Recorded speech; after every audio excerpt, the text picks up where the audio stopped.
My Spanish adventure is nearing its end. It's staggering. And what I've experienced of this country so far has amazed me at every step. My tour began in the northeast of Spain. I got excited in Pamplona. I've got goosebumps. Emotional in Barcelona. It is just unusual, this level of trust, this mad thing that actually means something. It's very, very moving. On the East Coast, Valencia tickled my taste buds. I mean, this is like my perfect afternoon. Cheers! I was bowled over by Benidorm. That's it. I'm going home. In the south, I felt such passion in Granada. That's pretty mind-blowing. On the west coast, I tasted history in Jerez. It's delicious. It's gone down the ages very well. Inland, the majesty of Madrid moved me. Wow.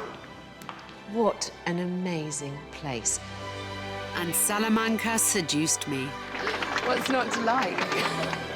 Now I've almost come full circle as I reach my final destination, the enigmatic region of Galicia. There's nothing like this anywhere in the world.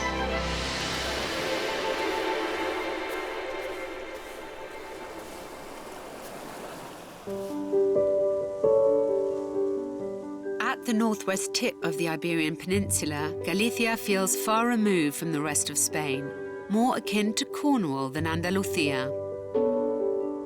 With its lush green landscapes and wide, sweeping bays, it's one of the most beautiful but least discovered regions of this country.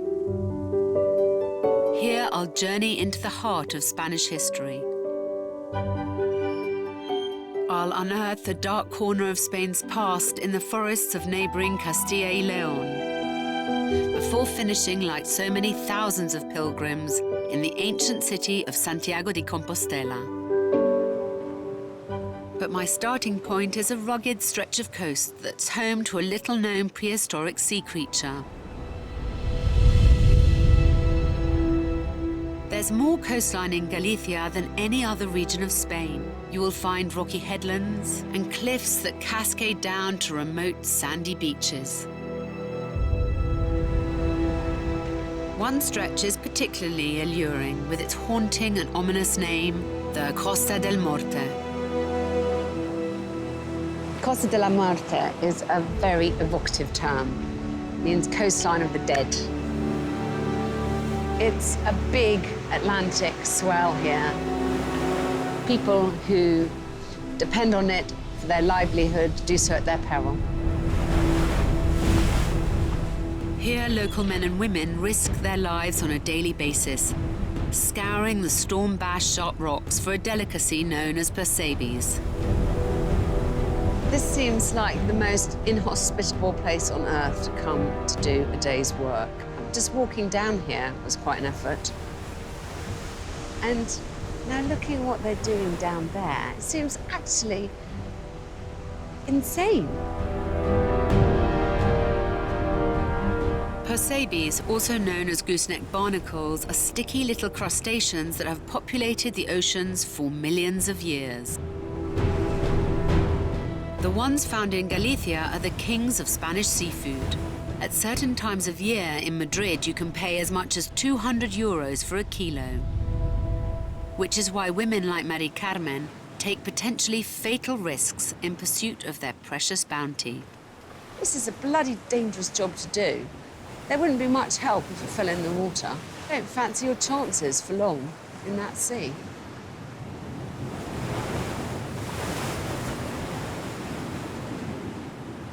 On average, 5 fishermen die every year in these choppy waters. Hats off to her, I have to say. Mari Carmen has been a percebeira for 30 years, braving the waters 5 days a week to collect these primeval-looking sea creatures. This is the percebes. They're very strange-looking creatures. What is the life cycle of the percebes? I mean, how do they get here? How do they reproduce? How do they grow? Se reproducen ellos mismos. Hombre es macho y hembra. Sí. Tiene el pene más grande, es el animal que tiene el pene más grande en proporción de su cuerpo, del mundo, ¿eh? That's Más good. grande que la del elefante aún, ¿eh? Proportionately even bigger than an elephant's, she says. Sí, en proporción de su cuerpo. Pues es así. How long have these been so prized? Because they weren't always such a delicacy. Pues antes era comida de pobres. Yeah. La persona que comía percebe era así como si fuera apartada, era como si dijéramos, yo qué sé, ¿no? Pues marginales. Y ahora resulta que los marginales serán los ricos porque los pobres no los pueden comer. So it's really interesting. It's only in the last, 28 years that these have become this prized delicacy that they are now. Before that, percebes were the preserve of the very poor. It's that reversal in fortune for percebes that has encouraged the women of the Costa del Morte to become percebera themselves. La mujer aquí en Corme era una señorita. Trabajaban los hombres para las mujeres. Y entonces el hombre cuando venía, el dinero era de él. Entonces el percebe a la mujer cuando empezó a trabajar y tal, le dio una independencia de no depender de nadie, porque ganaba muchísimo dinero. Y antes no era así. Le dio la independencia completamente. Have you ever thought of doing anything else? No, Never. soy jefa, hago lo que quiero, no manda nadie en mí, me siento cuando quiero, trabajo si me da la gana.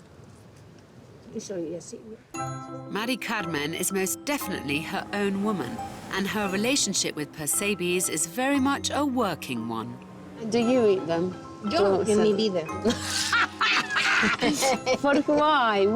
Niente marisco? Ninguno. Why? Ninguno. ¿Por qué? Porque así no tengo ácido úrico. Great. No, I'm really looking forward to this. But I can't back out now. Having seen how hazardous they were to harvest, I feel duty-bound to try one in the local town of Corme. Gracias. Mari Carmen has kindly cooked me up some of these percebes, and slightly apprehensive, I must admit. They're not the most attractive-looking things I've ever seen. But nothing ventured. Con cachelos. Patata con la monda. Traditionally, they are lightly boiled with just a bay leaf and a pinch of salt. Come si come. Sí, como se comen así, mira.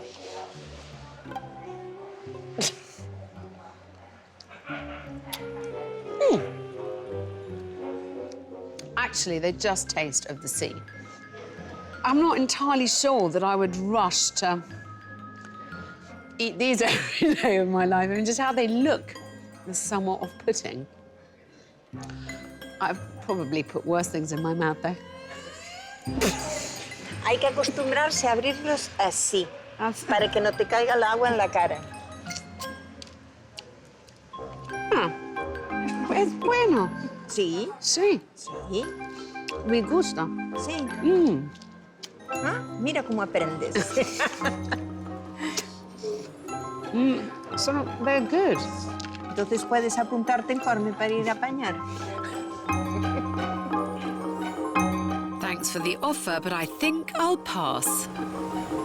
Because I'm heading inland to the forests of Castilla y León to learn about Spain's darkest secret. It's shocking to hear that Spain, a country that's in Western Europe, part of the Western world, is only second to Cambodia in terms of how many people are buried in mass graves.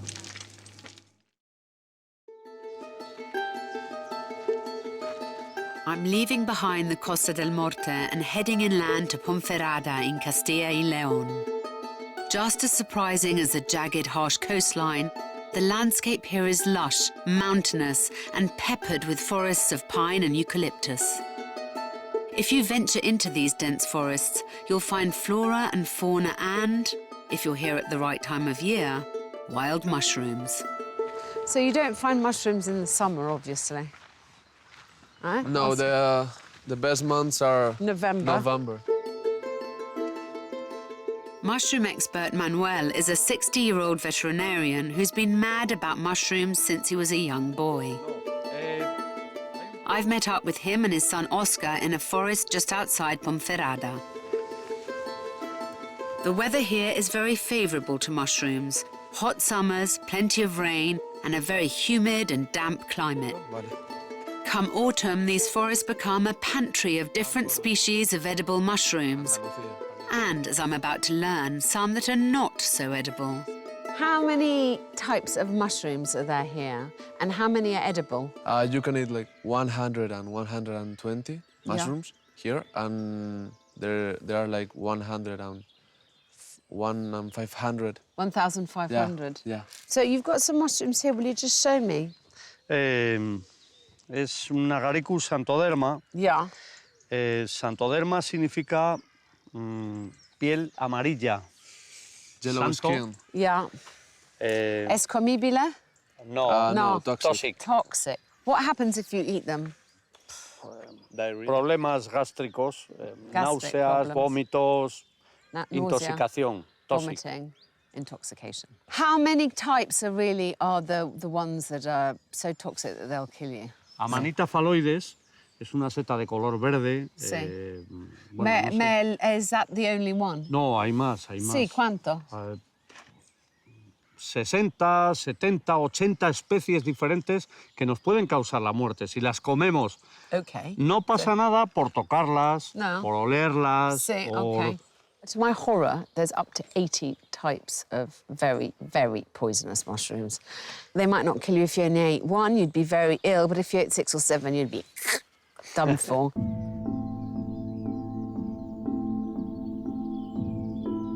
These forests and this region may conceal an array of mushrooms, but they also harbour a dark secret, a part of Spain's history that would be impossible for me to ignore. It's easy to forget that Spain was in the grip of a fascist dictatorship as recently as 1975. General Franco had oppressed Spain for 36 years. That time saw the deaths of more than 200,000 men and women.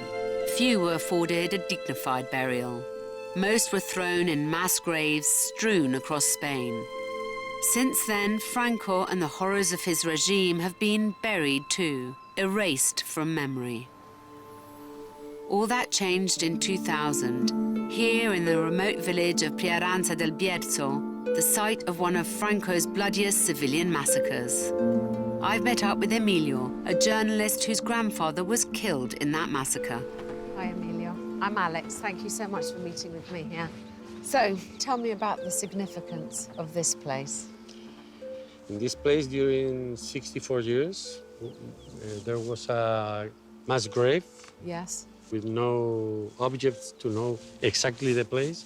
And in 2000, I arrived here asking the old people of this area, and one of them told me the mass grave, perhaps with the bones of my grandfather, is there near those trees. I found the place, and a group of archaeologists and forensic doctors opened the grave. I want to identify my grandfather because I want to put the bones of my grandfather with the bones of my grandmother. And now they are both in the cemetery of my family. Reuniting his grandparents led Emilio to form the Association for the Recovery of Historical Memory, a group dedicated to unearthing mass graves.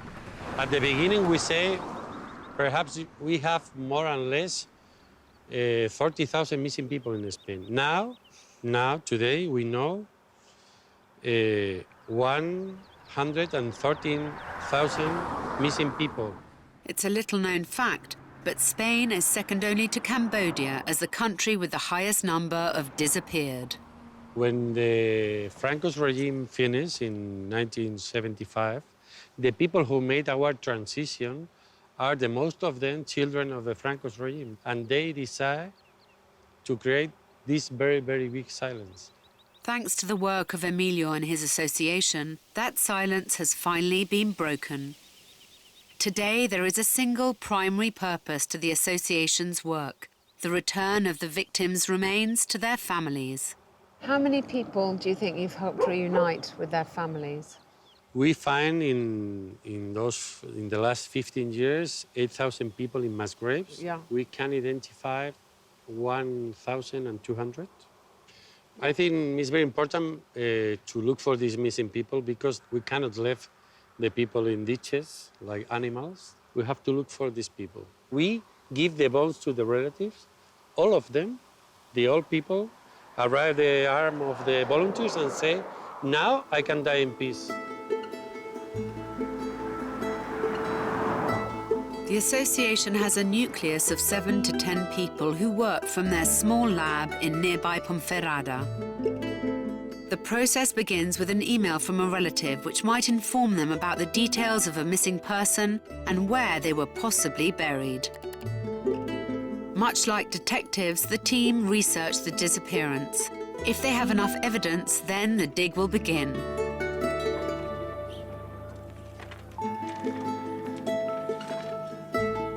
The team, aided by volunteers, carefully sift through the earth, searching for clues or scattered bones.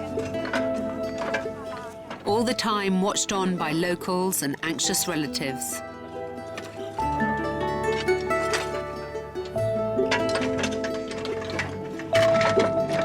Nicole is a volunteer who has journeyed all the way from California to work with the association.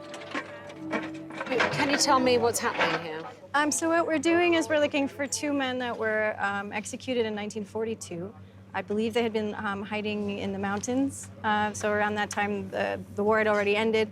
These men were arrested, they were judged, and then they were executed. Summarily executed? Yes, yeah. So these 2 men were supposedly shot near the south wall of the old cemetery, which is this wall here. Yeah. And then buried without any sort of casket. They were just shoved into a pit and forgotten. What set off this particular investigation? One of the family members of the missing men, the son, wanted to find his father before he died. He's got to be in his late 70s. Do families does it help them find some kind of peace resolution or some kind of... Yes. I mean, that's what the process is about, It's closure. isn't it? I think there's a need to bury and mourn the dead. One of the things they say a lot here is to give the families the right to decide how their relatives should be buried as opposed to the people who murdered them. Yeah. Death rituals are important. We crave that, and especially if you're a religious person, to think that that's going to lead to a more restful time in heaven or whatever, that's extremely important and it's powerful.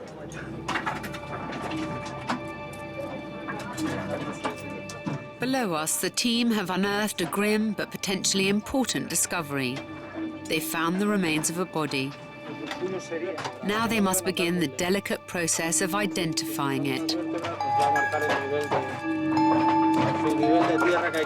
But this particular individual is complete. Yeah, so that's they're also, my guess would be, looking to see if there's another body next to it or underneath it, because they should be buried together. The problem is that they're looking for very clear evidence that they're dealing with a mass grave rather than just an ordinary burial.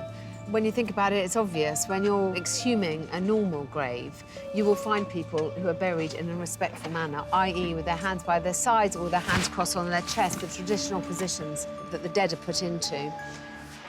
In a mass grave, that is obviously not the case. As the team's resident archaeologist, René oversees the excavations. So can you explain to me some of the challenges of arranging an archaeological dig like this? Pues cuando encontramos los cuerpos, lo primero que tenemos que saber y descubrir son el cráneo y la pelvis. Esas dos partes de los cuerpos nos indican si estamos delante de un cuerpo de un hombre o de una mujer. Son aspectos antropológicos forenses que nos permiten elaborar un perfil de esas personas. Y después, la otra parte más importante es buscar esas evidencias relacionadas con las causas de la muerte, como pueden ser los orificios de bala o también las fracturas en los huesos. Vamos a buscar... Is it a satisfying job to do? Sí. La verdad es que la mayor gratificación que tiene este trabajo es devolverle a las familias a sus desaparecidos después de 80 años donde ni el Estado español ni la justicia han hecho nada por ayudarles. it's very important to shine a light on the past, on the historic past, because he feels that these people haven't been rendered justice. This corpse will be carefully taken to their lab, where they will analyse the remains, forensically examining any physical data to try to prove beyond doubt the identity of the victim. If it is who they were looking for, they will then return the body to his or her family so they can finally rest in peace. Completely blown me away to discover that Spain is only second to Cambodia with the numbers of the disappeared, as they're called here, in mass graves. I mean, I'm sure that almost nobody who you talk to would realise that. Today has opened my eyes to a hidden history here in Spain. But thankfully, not all of this country's past is quite so bleak. It's like dancing. I'm already really, really enjoying this.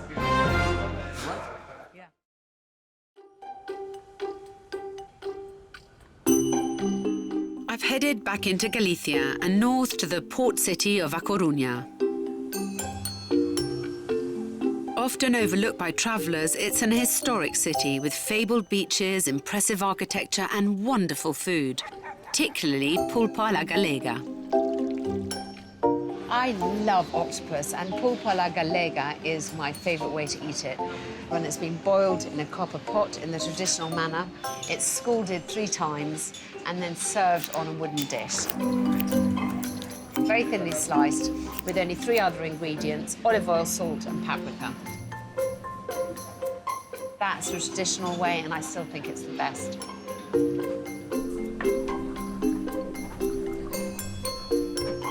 This restaurant is reputedly the best place to eat pulpa a la gallega, and I'm so excited about it.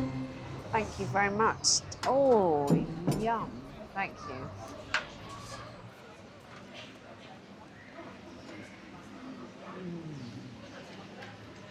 Nice? Delicious. Thank you. That is just a heavenly dish. As a port city, A Coruña has always had an abundance of seafood and a strong reliance on the sea. And there's one iconic building that has watched over the ocean here for thousands of years. I'm looking at the Tower of Hercules, which is the oldest functioning lighthouse in the world. It's been guiding ships around this part of the coastline since Roman times, and it's been refurbished many, many times in its wonderful career. It's an impressive structure, but even more impressive to me is the fact that it's stood here more or less in this form for over 2,000 years. And here in particular, you feel a very strong connection with the past. If you have the stamina to climb the steps, the tower has magnificent views of the city and beyond. There's an ancient myth that suggests that Galicians could see north to Ireland from the top of the Hercules Tower. And it's true that there is a real connection between Galicia and Northern Europe. In fact, Galicia is still one of the 7 recognized Celtic nations, and the word itself means the land of the Gaelic people. Here, some still believe in Druidry, a Celtic religion connected to nature. Hi. Very nice to meet you, Joan. Nice to meet you. I'm Alice. Joan. Very nice to meet you. Juan is a Druid very much in tune with his Celtic roots. What you have here in Galicia, we believe, is one of the core territories of Atlantic Celtic culture. As you travel around this region, it's not unusual to come across remnants of its Celtic past. Menhirs like these and standing stone formations called dolmens. What are the significance of these stones to you personally? The significance of this stone has to do with the place where we are. And right now we're at the base of a peninsula that's projecting itself into the sea. And that's what's really important, because the sea in Druidry or in Celtic religion was the land of the beyond, the land of the dead. So it's a monument to our ancestors. And then it has an historical significance, because you can find this here, and then you can go to Ireland or you can go to Cornwall and you find the same thing. And you realize that there was a time when we were the same people. So does the Celtic connection mean that you feel closer to other parts of the Atlantic fringe than you do to the rest of Spain? Oh, definitely. I mean, the fact that Galicia is part of the Spanish state, it's an historical accident, really, because it was easier and faster to sail back and forth to the north and the south, like using the Atlantic Ocean, than riding your horse eastwards. If you wanted to take your horse and your chariot to the center of the peninsula, it would take you up to a month. If you wanted to sail to Ireland or go to Wales or go to England or go, you know, it could be a 3-4 day trip. Yeah. So, you know, for thousands of years, that was like our neighborhood. Do you think the past is more vivid here in Galicia than it is in other parts of Spain? Yeah, the past is alive here, of course it is, because there are things that are around you that you can just change and they shape your culture. It's not only Juan who feels a strong tie with his past. Here they place genuine value on their cultural heritage. Another ancient tradition that Galicians are fighting to preserve is historical martial arts. These men and women are reclaiming the blade from the past. But this isn't fencing or historical reenactment. This is real competitive combat with actual weapons. Looks like such fun. Dennis is a 32-year-old web designer and the head of the group Galicia in Arms. Dennis, I'm Alex. Nice to meet you. That's crazy. So tell me about this. What's going on here?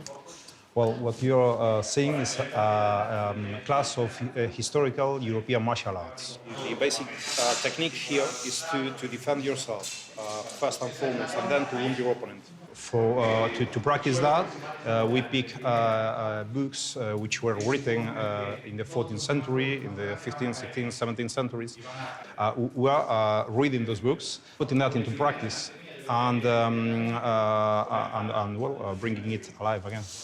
Dennis has offered to give me a lesson in the art of fighting with a medieval longsword. These are the tools of the trade. Okay, good. Right, so this is a longsword, right? Yeah. This is two-handed, mostly. Feels good. I mean, I've never held a sword before. So it's... But, you know, I can... willing to give anything a go. A longsword, all right? You said that you were right-handed? Yes. Well, you hold it with your dominant hand. Yeah. Near the hilt. This is the crossguard, the hilt, all right? And your left feet should be forwards, right? And from there, right, you're going to punch forward, right? It is always the sword first and the body afterwards. Longswords were in use in the 14th and 15th centuries. These swords are made of solid steel and weigh as much as 2 kilos. Follow, thrust. Strike, follow, thrust. All right? Yeah. I'm already really, really enjoying this. Unlike fencing, where the main aim is to score points, the objective of historical sword fighting is to get out of a confrontation unharmed. Oh my gosh. It's like dancing. It's a dance, but sword fighting is a dance with someone who doesn't cooperate. Yeah. Looks like I've got a lot to learn if I'm to master this ancient art. Okay. That's it, better? It is a growing sport, and I can see why. If you strike, this is perfect. Such fun. Who knew? Definitely right up my street. Just think the older I get, the more I understand that it's all about passion and about how inspiring people are passionate about the things they do are. You know, what do I know or care about medieval martial arts? But I am completely hooked. In truth, all of Galicia is rich in passion. Nowhere more so than its most treasured city, Santiago. 1 hour south of Coruña, Santiago is the spiritual heart of Galicia. For over 1,000 years, pilgrims have flocked to this magical city, walking the Camino de Santiago, an epic 500-mile hike. It's well worth the effort when they get here. It is a stunning city. Beauty absolutely everywhere. Of all the places that I've been, this is somewhere that immediately, from the moment that you step into one of the squares, feels the most special. Architecture is stunning. A lot is hewn from the same colour stone, and there are endless flights of steps and little alleyways. You definitely feel the weight of the centuries here. And this is the last stop on my travels throughout Spain, and it feels like a very fitting place to end my journey.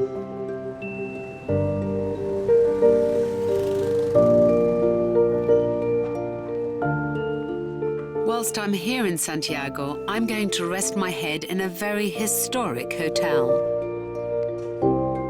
The 5-star Hostal Reyes des Católicos is thought to be the oldest hotel in Europe. Commissioned by the King of Spain way back in the 15th century as a hostel for Santiago's exhausted pilgrims, it's had various incarnations since. At one time, it was a royal hospital, another an orphanage. Now it's a hotel, run by manager Julio. I've heard rumours that this is the oldest hotel in Europe, although I believe there's other hotels that may claim that too. We are considered to be one of the oldest hotels, not only in Europe, as well in the world. So obviously today it's a hostel for everybody, but it started to be a hostel for pilgrims in 1510. It got this function during more than four centuries. We can consider that as well as one of the oldest hostels in the world. So considering how important Santiago is and how important this hotel is to the history of Santiago, you must have a lot of important visitors come here. Well, obviously, Santiago is a very special city, and here many personalities, politicians or artists came for special events. I can say that during the history of the hotel, that many monarchs were staying here in our rooms. I remember in 1999, in the holy year, the Rolling Stones were staying here, Charlton Heston, Robert Barner, many American actors were staying here as well. Obviously, this is one special hotel, and when you decide to do an important summit here in Santiago, this is where you come. Yeah, that's right. Since 1954, the hotel has been one of Spain's state-run paradors, and the many famous names that have stayed here would have no doubt indulged in the local cake of Santiago. You cannot come to Santiago and not try the torta de Santiago, which is basically made of almonds. I mean, the ingredients are almonds, eggs, sugar, and butter, and this is very popular. This is nearly like marzipan. It looks delicious. It's very, very rich. Yeah, for the diet, I don't think it's a good thing, but... It's lovely. Do you like it? I absolutely love it. Yeah. This cake has welcomed arriving pilgrims since the Middle Ages. A much-needed lift at what is an emotional time, as I'm about to find out. Congratulations. I found what I came looking for. That was very moving. You know, this gentleman said he found what he was looking for. Must be an amazing sense of achievement.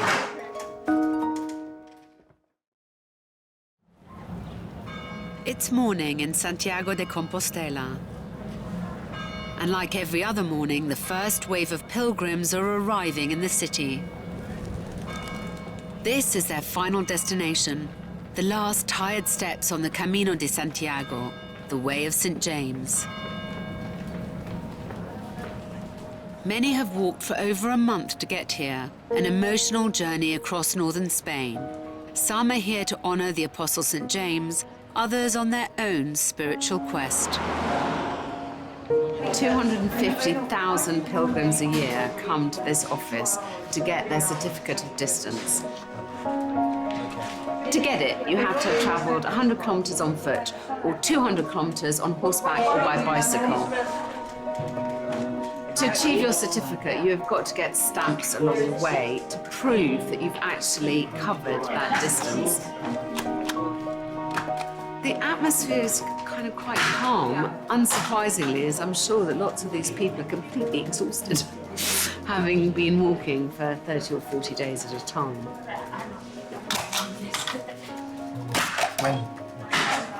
Must be an amazing sense of achievement. For some, the experience is literally life-changing. Did you like the Camino? Did you enjoy this? Like this morning, one foot was taking me forward, one foot was taking me back. I didn't want to. I wanted to be here, and I didn't want it to finish at the same time. Yeah, it was quite hard, the Camino. Yes, but at the same time, it was fantastic. No? I found what I came looking for.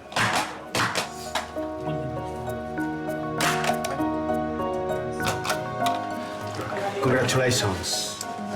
Thank you. Okay. That was very moving, and you know, this gentleman said he found what he was looking for, and I don't know what that is, but that's always a good thing, isn't it? Find what you're looking for.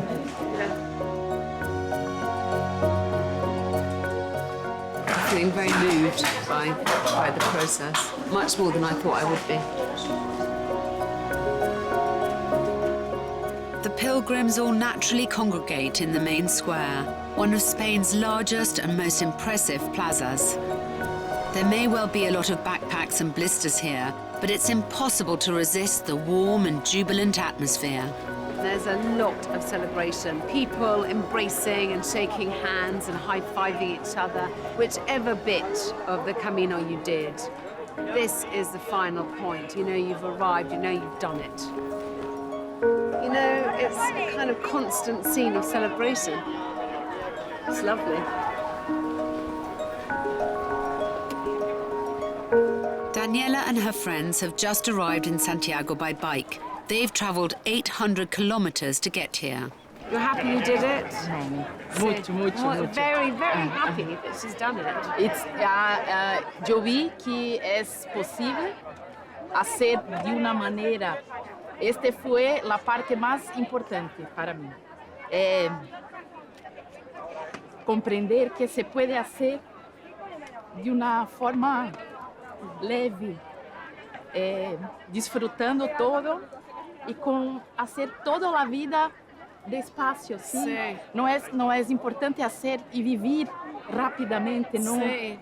Disfruta, ve todo, sea feliz. Le digo, muchas gracias todo el día, por todo. Por comer bien, por amar, por ter amigos, familia. Y aquí en el camino eso se queda más grande, ¿no? Sí. Se queda importante. Todo se queda más bonito. It's so lovely what she just said, which is very kind of emotional and articulate. She's 42 years old, she feels young. But what she's realised is that it's so important just to get space, to get time in your life, to have time to enjoy life. And I think that's an amazing philosophy. If the pilgrimage teaches you that, then I think everyone should do it.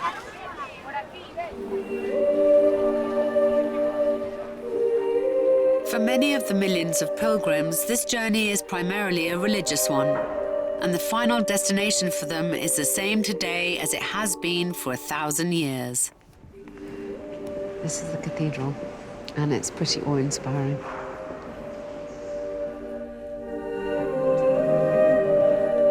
This cathedral is the reason the Camino came into existence. It is here that the relics of St. James the Apostle are believed to lie. The last part of the ritual is to come here and embrace the statue of St. James so that some of his sanctity can be bestowed on you. Pilgrims climb the stairs that lead to an area behind the altar where they queue up to kiss or embrace the statue, wrapping their arms around him in a hug. It's an emotional end to the journey. And as a Catholic, this is all very moving to me. But I want to know why it's still so relevant to so many today. To find out, I'm meeting the Dean in the cathedral's cloisters. Perché pensa che così tante persone lo fanno ancora in questo mondo che è così noisy, che c'è così tanto rumore, che è così veloce questo mondo con l'internet, con viaggi, con aerei, con tutto quello? Perché Esa es la razón justo. La persona necesita silencio, necesita encontrarse consigo mismo. Y en una sociedad como la nuestra, estresada en todos los sentidos, necesita de espacios, de momentos, de encuentros. Y eso se hace en la soledad del corazón, en el diálogo y el encuentro con las otras personas, y que está bellamente expresado en los distintos ritos, en los distintos momentos de la peregrinación. It has become even more important for human beings to encounter silence and to encounter themselves. And he says it's like a therapy, and it's more needed than ever in our world of today. The final flourish for many of the pilgrims is Mass in the cathedral, a very special experience in more ways than one. The botafumeiro is a giant vessel full of burning incense and red-hot charcoal which has been in use in the cathedral since the Middle Ages. Its original use was to clean the air of the pungent odour of unwashed pilgrims. Since then, it has taken on a religious significance.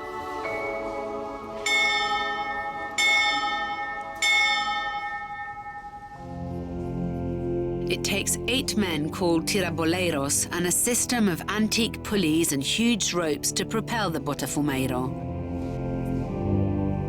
75 kilos of silver-plated brass swings like an enormous pendulum above our heads, wafting incense as it arches through the air at speeds in excess of 68 kilometers per hour. I'd be lying if I said you feel completely safe.